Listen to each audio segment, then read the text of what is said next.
Hello there you guys, welcome to another one of my videos. On this video I am going to be giving you my match reaction for the Brighton Manchester United game. So yesterday night it ended Brighton Hove Albion 0, Manchester United 3. It is our first away win at the Amex Stadium. Now we have extended our unbeaten run to 15 games in all competitions, and we are now just 2 points behind top 4. So reflecting on this win, it keeps our top 4 ambitions alive. Now let's get into the goals. So the first goal was from Mason Greenwood. That is Mason Greenwood's 13th goal this season for Manchester United. It was Wan-Bissaka who had got the assist. That's Wan-Bissaka's second assist in 3 starts for the football club. Mason Greenwood took his goal really well, did quite a few step overs, then tucked it into, the bottom corner of the net. Then the second goal came from Bruno Fernandes. It was Paul Pogba that I got the assist for Bruno Fernandes' second. I think it did get a deflection, did Bruno Fernandes' second goal. So it was 2-0 at half time. And of course, the third goal came in the second half. Bruno Fernandes has also scored the third. And it was lovely build-up play, for Bruno Fernandes' third goal. It actually, reminded me of the Rooney and Ronaldo days, under the Alex Ferguson era. So it started from Harry Maguire at the back. Matic got it, played out to Greenwood. Greenwood won the ball, put it into the middle, and Bruno Fernandes tucked it away. What an exceptional goal that was. And Greenwood had got the assist for Bruno Fernandes' third. But yeah, I think that's now Bruno Fernandes. Is that taking his tally up to 6 goals for Manchester United, if I'm right? Or is it 5 goals for Manchester United? He's also provided quite a few assists as well. And he's definitely making the difference in the team, is Bruno Fernandes. And I think he's brought that winning mentality back to Manchester United. Bruno Fernandes is definitely one of the best players we have recruited in since the Alex Ferguson era. We did get him for £65 million in January, and he did sign a 5.5-year deal at the football club. But definitely Fernandes is the foreseeable future for Manchester United. His decision making is very good. He creates very good chances. He's very offensive in his play. And, he just had an absolutely fantastic game yesterday. So there were the goals. I thought more or less, everybody played very well. I don't think there was actually one bad player for Manchester United. I think it's probably our best performance under Ole Gunnar Solskjaer and that. But I did say, didn't I, prior to this game, that we needed to win because, like I said, in the 2 previous years, we've lost at the Amex Stadium and that. But it's good that we have finally, beaten them at the Amex Stadium. We've got now, 6 games remaining in the Premier League. And I think, we are capable of winning all of them, to be quite honest with you. We've got the easiest running out of all the Premier League teams. We have got Bournemouth next. That's another game Manchester United should win. Don't forget, like I updated you yesterday, before the Brighton game, Solskjaer had challenged Manchester United to go unbeaten for the remainder of the season. And, we are capable of doing that. And he's obviously, outlined his objectives for the remainder of this season. Of course, our objectives are the FA Cup and the Europa League, because that's a chance for us getting some silverware on the board under Solskjaer. Also to the top 4 is a priority for us. But there again, Solskjaer is recently targeting a 3rd place finish and all of that. But I thought the good performance for us yesterday night. Definitely, Mason Greenwood had a very good game. He looked very good on the counter-attack. Some of his decision-making was very good. And like I said, we need to start Mason Greenwood more often now, which we have been doing, to be fair. He's now started our last 2 league games. Rashford, he looked a bit off the pace yesterday night, to be quite honest with you, did Marcus Rashford. Hasn't obviously scored yet since the resumption of the season. But Ole Gunnar Solskjaer is convinced that he will end his 7-month goal drought. Anthony Martial, I don't think he was bad yesterday either. Don't forget, in our in the game before the game yesterday, in the Sheffield United game, Martial had scored a hat-trick. That was his first senior hat-trick for the football club. And he became the first player to score a hat-trick since Robin van Persie back in the 2012. Or was it back in 2012 or back in 2013? Pogbino had a very, very good game as well. Good to see him get an assist for Bruno Fernandes' second. The combination between Paul Pogba and Bruno Fernandes for the second goal was just exceptional. And that is definitely the best midfield partnership in the Premier League. Matic, I thought he also had a very, very good game as well. His composure was very, very good. I thought Matic was also energetic. I thought he showed a lot of tempo in his play as well. So I was very, very impressed with Matic. But a lot of aspects of Matic's game have really, really improved. You know, this has been now his third season at Manchester United. Of course, we did get him in 2017 from Chelsea for around £40 million. So, you know, he has done very, very well for us. I also thought Luke Shaw had a very, very good game yesterday night. He did start. Solskjaer did confirm he probably would have been starting anyway. I thought he was very, very energetic on that left-hand side was Luke Shaw. He was actually, you know, in Brighton's half in the vast majority of the game. Showed very, very good attacking intent. So I was very, very impressed with Shaw. But I said, didn't I, since Shaw came back from injury, you know, he's made a big impact because Luke Shaw missed the first part of the season due to injury. You know, he's been a long servant of the football club. This has been his sixth season now with us. You know, paid around £30 million in from Southampton. My only element of concern about Luke Shaw is that he is injury prone. I thought Victor Lindelof had a very, very good game at the back. Dealt with one-on-one situations very, very well. Was quite good in the air as well, was Victor Lindelof. Made quite a few things happen. This has been Lindelof's now third season at Manchester United. We paid £30 million in from Benfica. He struggled for that consistency in his first season, but I think last season, this season, a lot of aspects of his game have really, really improved, and he's been doing very, very well alongside Maguire. Maguire, he had a very, very good game yesterday. Apart from that mistake he made early on in the first half, that could have led to a Brighton goal or Brighton, you know, counter-attack. But apart from that, you know, he did very, very well, did Harry Maguire. Of course, you know, this has been Harry Maguire's first season at Manchester United. And, you know, he's the second most expensive signing at the club, just behind Paul Pogba. And he is, you know, the most expensive centre-half in the world because, like I said, we paid £80 million for him.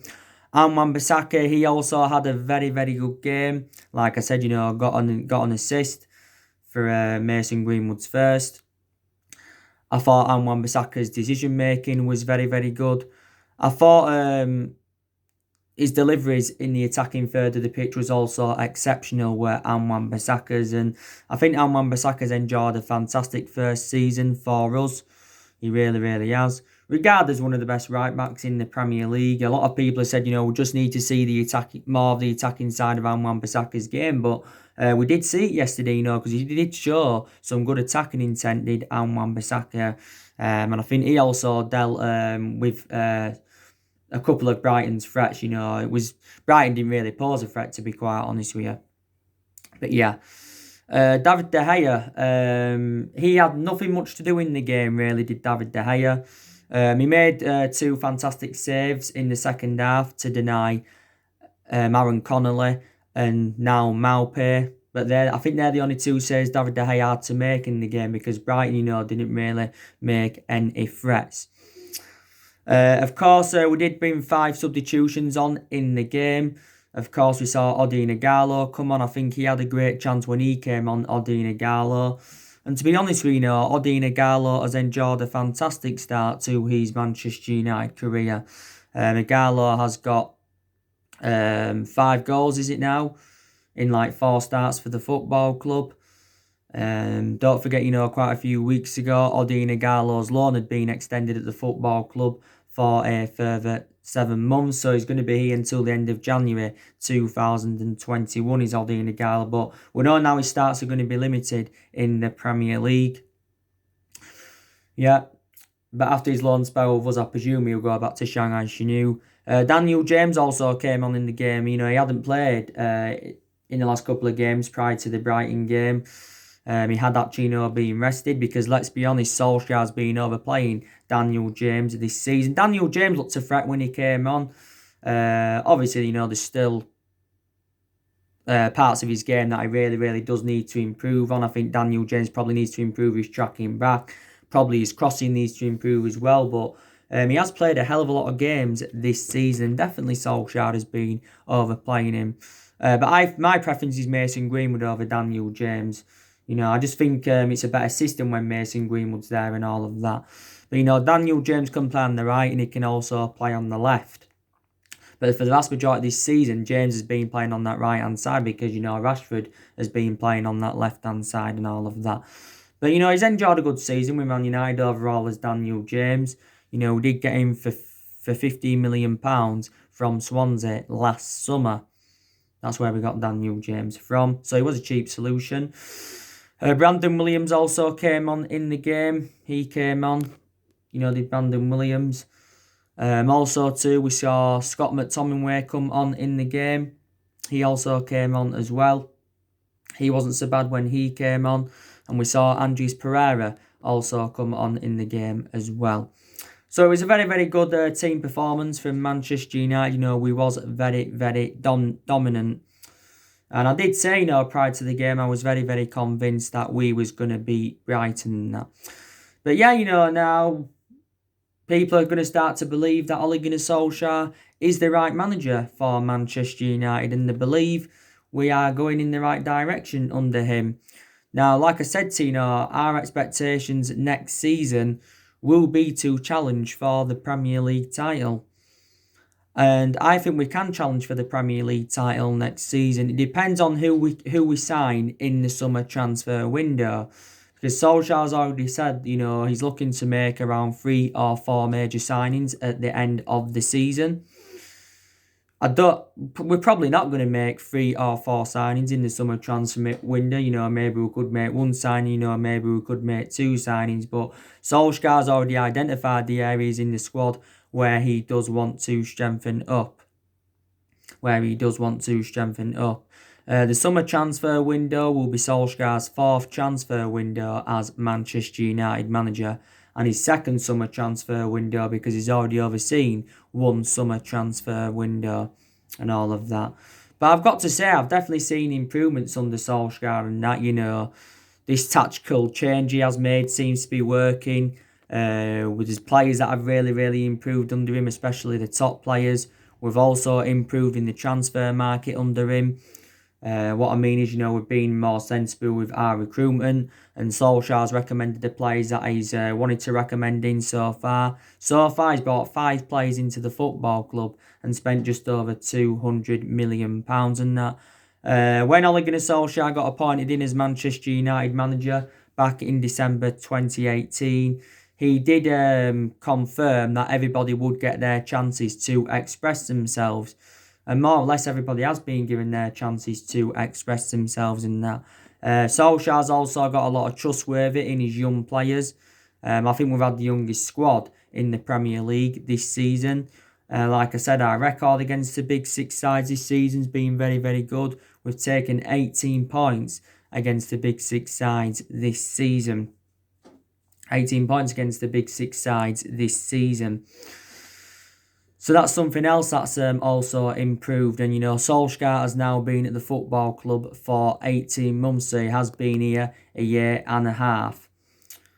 But Solskjaer said, he's happy with the squad we have got. But he knows, we still need a few more signings. And he recently made an admission saying that Manchester United have got to spend money to compete with the likes of Manchester City and Liverpool. Solskjaer did recently say he was unsure how much he will have to spend in the summer transfer window because of the financial impact of the coronavirus pandemic. This is, what he had basically said. Ed Woodward did say the other month that we will remain competitive in the summer transfer market, And he did say on the other hand that we won't do business as usual in the summer transfer market. So, he said we won't be making any, big signings and that. But as you all know, the other month, Ed Woodward had confirmed that our net debt had risen up. Our net debt, is just over 429 million. And it said our debt had risen up by almost £130 million.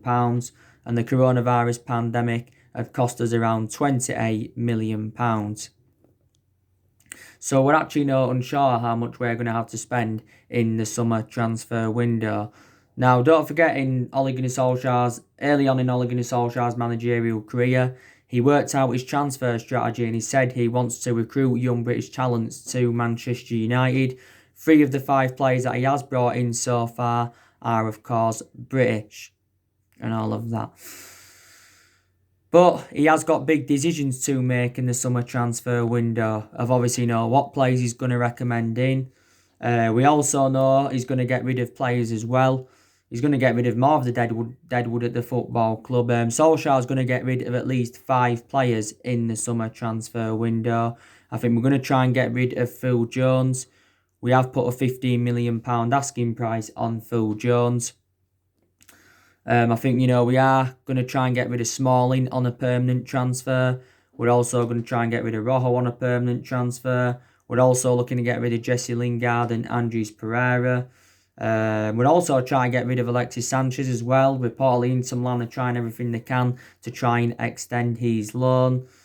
You already know the news on Angel Gomez. It said yesterday Angel Gomez is leaving Manchester United after he served 14 years at the football club. So I presume is he leaving today because his contract expired yesterday. Angel Gomez has been a United player since the age of 6. Like I said, he's been in our senior squad since 2017. And he made his senior debut in the game against Crystal Palace at the age of 16 years and 263 days old.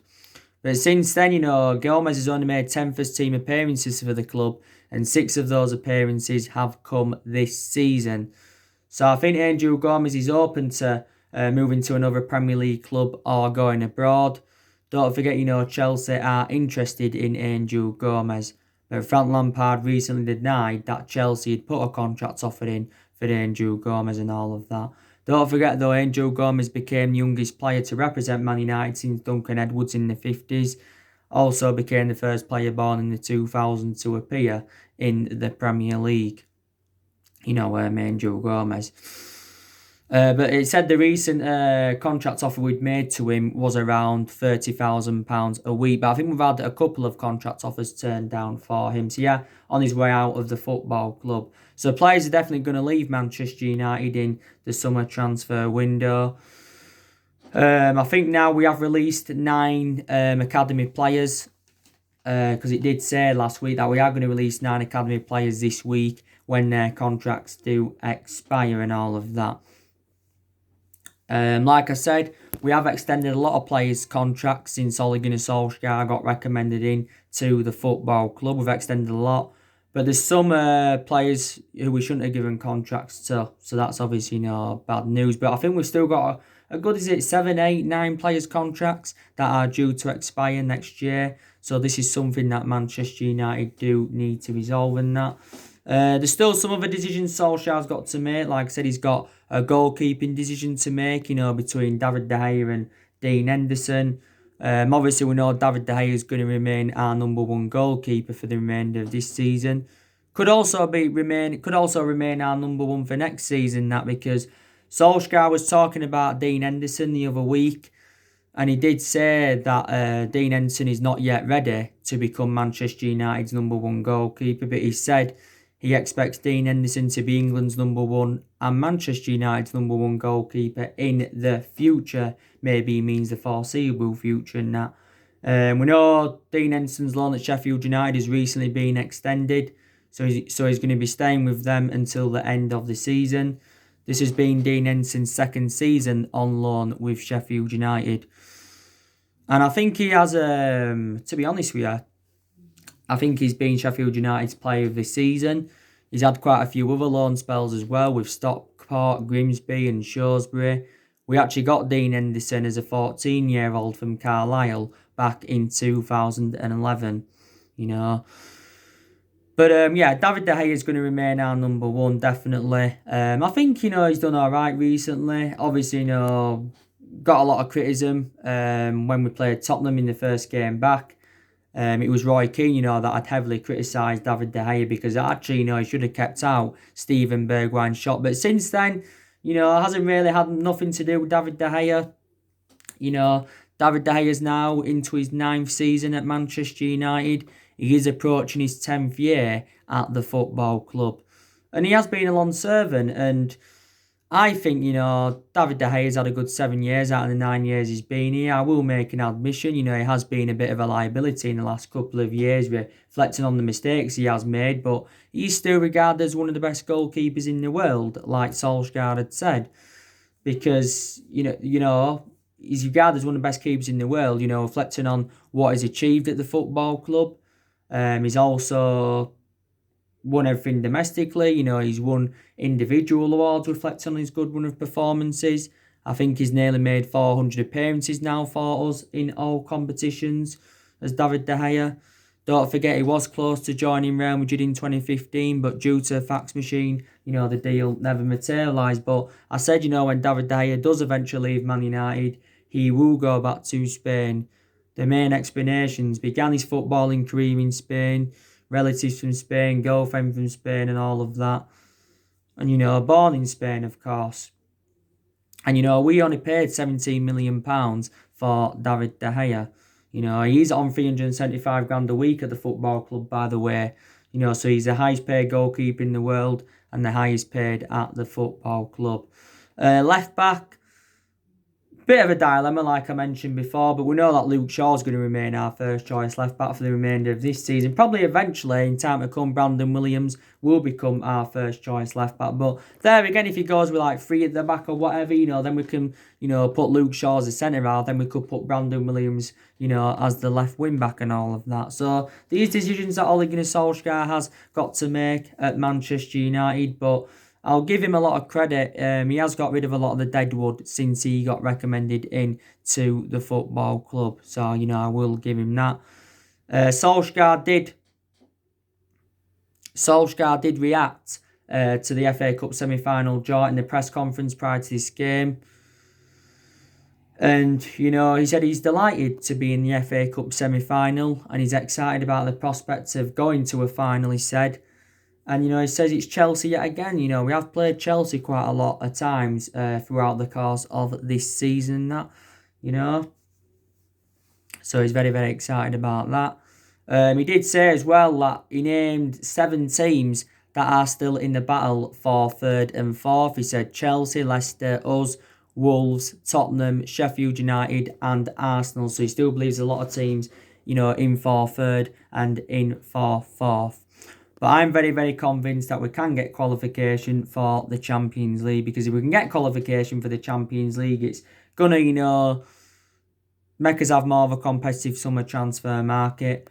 Plus, we're going to generate money if we get qualification for the Champions League. And if we win the Europa League anyway, we'd get automatic qualification for the Champions League. But Solskjaer was recently talking about how important Champions League qualification is for Manchester United and all of that.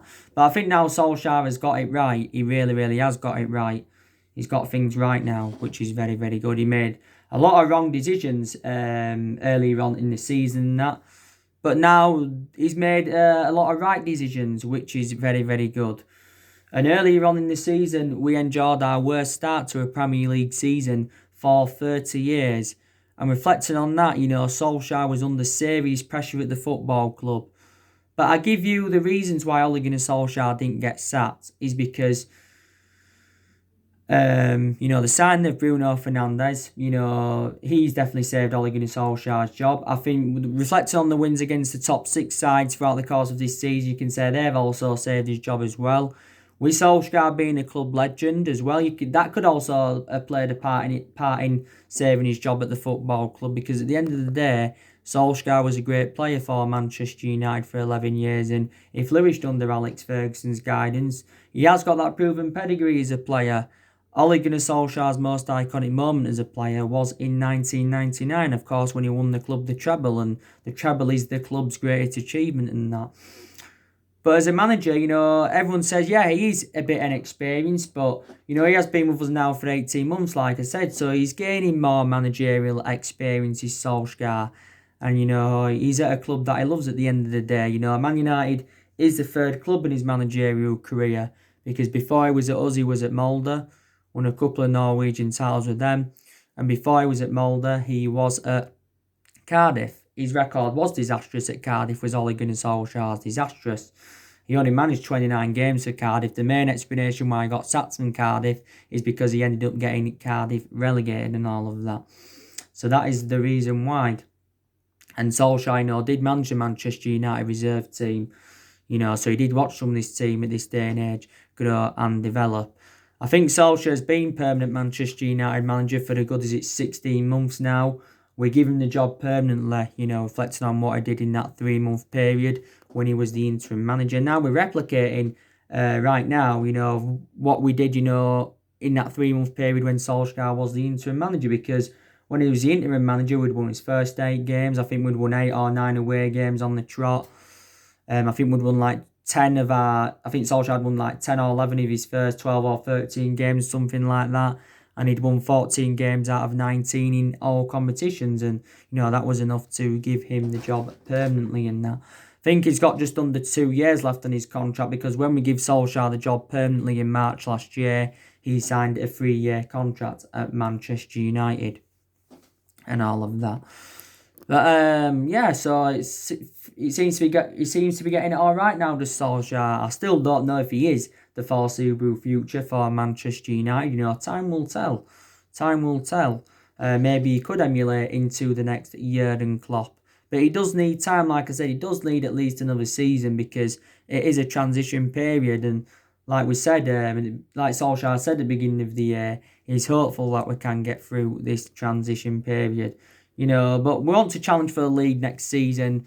Want to win the league again. Want to win our 21st title under Solskjaer. We are the most successful team in England at the end of the day. We have won 20 titles, 13 of them Premier Leagues. Don't forget, we haven't won the Premier League since 2013. The last time won it was in Alex Ferguson's last season. So this has been the 7th season now we've failed to mount any kind of title challenge up. But, we have been inconsistent for the last 7 years, because in the last 7 years, we've had different managers with different philosophies. We spent close to the £1 billion range on players, and we've recruited over 30-odd players in since the Alex Ferguson era. And that. We've sacked 3 managers since the Ferguson era, and that was Moyes. He endured 9 months at the football club. Louis van Gaal, he endured 2 years at the club, and Jose Mourinho, he endured 2.5 years at Manchester United and all of that. So we haven't really got the structure to keep sacking managers. The last time we won a trophy was back in 2017 under Mourinho. We won the Europa League and the League Cup, and we won the FA Cup back under the Louis van Gaal era and that. But like I said to you before, we haven't dominated English football since the Alex Ferguson era. We haven't dominated English football. Ferguson endured 26 years at Manchester United and endured 22 years of success at the club, because he didn't win out in his first 4 years. And he did win a total of 38 major honours, did Alex Ferguson. I said to you, didn't I, I don't think anyone will replicate Ferguson's legacy. And no one will last as long as Alex Ferguson did at the club. But there again, could, Solskjaer, be the next Alex Ferguson? That, you just never know. Now, he won't last as long as Alex Ferguson did, let's just put that into the equation. Well, I don't think he will anyway. But there you go.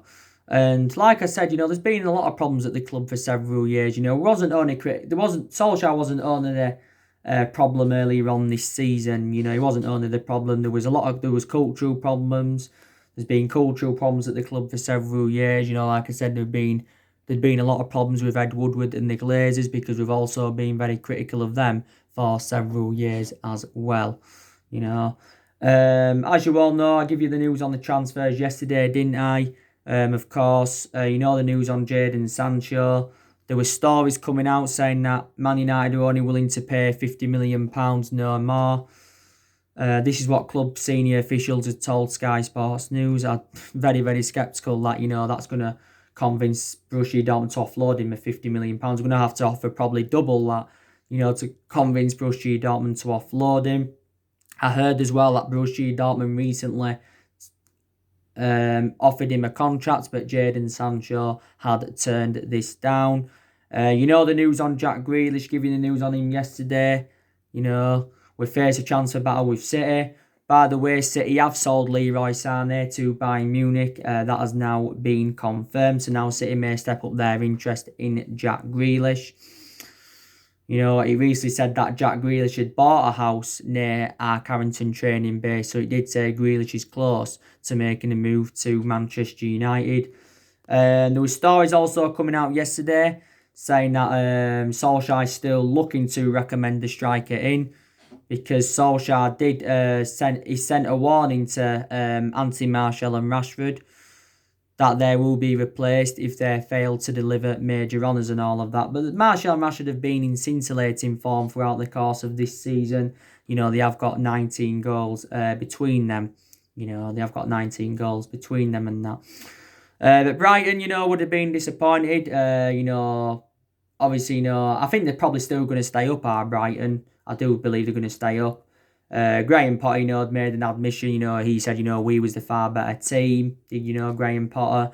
I think Brighton also had a few injuries as well, didn't they? Didn't they have Stephen Alzate out, Adam Webster, and Jose Izquierdo? I think they also had him out. Tariq Lamptey was out, but he'd recovered in time, so he was involved in the game. So yeah. And so anyway, guys, on my next video I will be doing my play ratings. That's everything updated today. Drop your comments, likes below on the channel if you do. Consider subscribe as always, and take care. God bless, and I'll see you all again very, very soon.